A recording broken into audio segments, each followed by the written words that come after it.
Ever wonder how your cells survive all the stress we put them through? Let's dive in.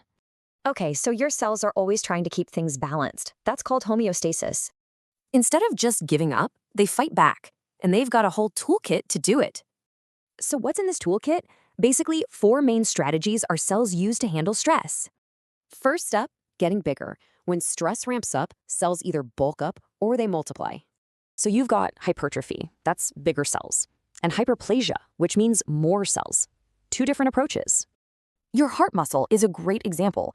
Those cells can't really divide, so they just get huge. And during pregnancy, the uterus uses both tricks.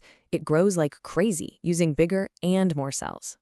Okay, but what if stress goes down? Well, that brings us to the next tool, atrophy. Atrophy is when cells shrink. It happens when they're not being used, or supplies are low. Think about a limb in a cast, or just the natural process of getting older. It's all atrophy. Now this is key. These shrunken cells aren't dead. They're just trying to conserve energy.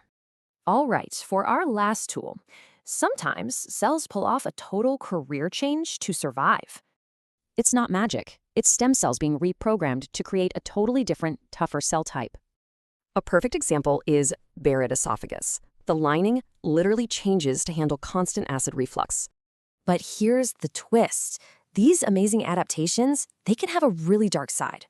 If that stress just won't quit, the cells can get disorganized, and that's called dysplasia.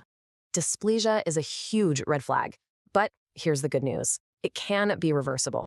But if that stress sticks around, that's when things can get really bad, leading straight to cancer. So the big question is, when does this incredible survival instinct turn against us?